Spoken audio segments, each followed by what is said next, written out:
So, okay. Hello, everybody. Today we are going to react to another amazing video of this content creator, Anthony Goods, who is an NBA scout. He shares amazing information about scouting in general and specifically in basketball and the NBA. So, let me share my screen real quick. So here's the video. Former NBA scouts explain how team really evaluate the draft via the transfer portal. So let's go enjoy the process. And if you have any question, put them below. Everybody's whispering about how college basketball has become more and more like professional basketball. And as somebody who's been through multiple NBA drafts front office, I can tell you there are similarities between the NBA draft and the transfer portal. But the biggest difference, this isn't a draft. It's a free for all. It's free agency. In the NBA draft, you have a safety net. You can project a player out 3 years, maybe even more. In the transfer portal, you need production right now. The biggest difference between the two systems is timing. And in college, you can't miss because there's no free agent pool during the season.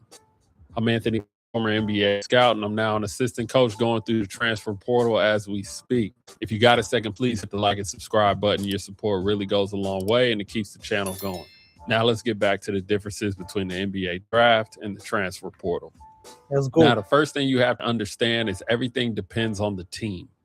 Different philosophies, different rosters, different needs. Whoa. What's that? I just built a budgeting app in Base 44. Guys, Nina just built an app. But speaking on the systems themselves, the NBA draft is about adding a young player who can provide value to your team over time. Sometimes you're chasing upside, or sometimes you need a contributor right away. And there's even times where you're just trying to add physical tools. It all depends on your vision for the next 1 to 5 years. The transfer portal is different. You're usually looking for something immediate. It could be fit, it could be a role player, or it could be experience. Or you might be playing the long game hoping a guy stays 2 years, but there are no guarantees. Most players are essentially on 1-year deals. So it comes down to one question: who can help you right now? In the NBA draft, you're constantly balancing ceiling versus floor. You're asking, what can this player become? In the portal, it's more about what has this player already proven. Production matters more. Because once those guys get on campus in the summer, that's your team. There's no mid-season fix, no replacement pool. So you want something you can trust. Okay, definitely. Now, that doesn't mean you're always chasing stars. Sometimes you need a role player. Maybe you need shooting, or maybe you need defense. You might take a guy who isn't a great finisher, but he spaces the floor at a high level. Conversely, in the NBA, most players you draft have at least one elite tool you're betting on. In college, sometimes you just need someone to come in and do their job. Now, one of the biggest differences I see between the NBA and the college landscape is resources. In the NBA, you have scouts everywhere. You're watching players in person over time. You're gathering intel from coaches, staff, and people around them. Being able to scout in person gives you a better feel for things like speed and athleticism. And on top of all that, you have advanced analytics from multiple platforms. Every decision is like a science project. Because on film, speed is relative. A guy might look fast at the low major level, but does that translate? In the transfer portal, especially outside high majors, you don't have the same resources. So you have to get creative. For example, I built an analytic model that scraped the stats from every player in the country and assigns weighted scores based on the stats we value. That helps flag players and compare them to our roster. Because realistically, you're not watching everyone. It's impossible. There's no way you can coach a team and evaluate a pool of 5,000 players. Going back to the NBA, drafting a player doesn't always change your franchise overnight. Unless you have a top pick, expectations are usually more patient. In the portal, though, a transfer can change your team immediately. In college, you might need to replace 8 to 10 players. Seniors leave, roles open up. You're not just adding pieces, you're rebuilding entire rosters. In the NBA, you're usually drafting 1 to 3 players and filling gaps through free agency. It's a lot different than in college, where you might need to construct a whole new team. Where the two sides are really becoming like each other are the pre-draft and pre-commitment workouts. The NBA has long been known for their pre-draft workouts, where they fly players in and work them out before the NBA draft. This allows the teams to bring the player into their environment and get an in-depth look of the player on and off the court. On the college side, I'm hearing more and more of players that are going on visits to schools and working out while they're there. And I've also heard of college players in the portal having a workout at a neutral site and college coaches flying in to evaluate them there. It won't be long until the portal process starts to look even more like the pre-draft process.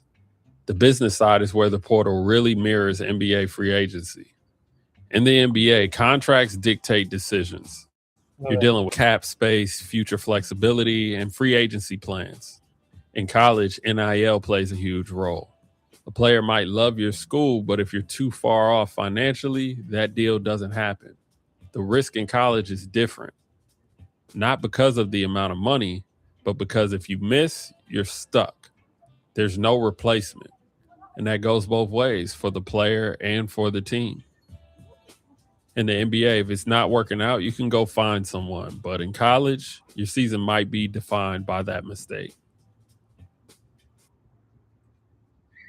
Another difference between college and the NBA is the timeline and pressure behind it. NBA teams are relatively patient compared to college. When you draft a player, especially in the first round, you give them time. 2 to 3 years is normal. In college, you don't have that luxury. Yeah. You might only have a player for 1 year. And if your best player isn't producing, you still have to win. That could mean putting him on the bench. The pressure is immediate. And as we've seen in the last few years, the majority of college players will enter the transfer portal. So you don't really feel handicapped if your highest paid player isn't performing. You don't have to keep him happy like you would a franchise player in the NBA. Okay.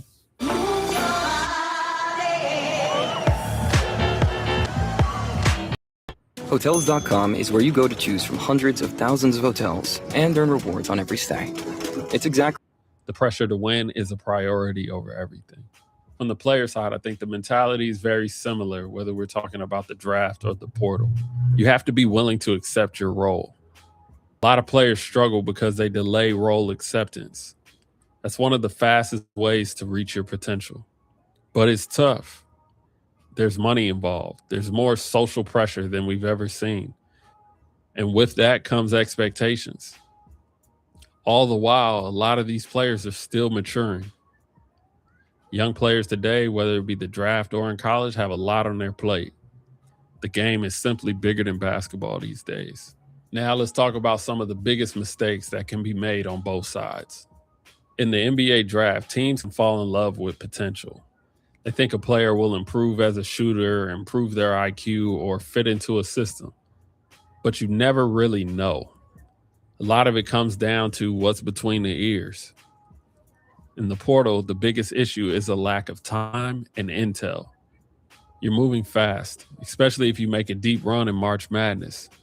There are thousands of players, and you don't get the same level of background information. So sometimes you over-evaluate, under-investigate, or you miss entirely. Above everything, what people outside the game don't understand is how much work goes into making one decision. On both sides, you have meetings, film, calls, notes. This isn't fantasy basketball. One wrong decision can impact your entire season. In the NBA, I was surprised by the depth of research. In college, I was surprised by the chaos. It's constant movement, constant pressure, and constant decisions. So for everybody out there that's judging the moves of your team or your school, you have to understand that every decision is a calculated one. It's impossible to know how a player is going to be once they get into your ecosystem, but it's not like we're just choosing players at random. The NBA draft and the transfer portal have a lot of similarities, but the biggest difference is the NBA draft bets on who you can become and the portal bets on who you are. I appreciate y'all watching. Please like and subscribe, and I'll catch y'all on the next video. Thank you so much for this content, and see you in the comment section. It was so nice.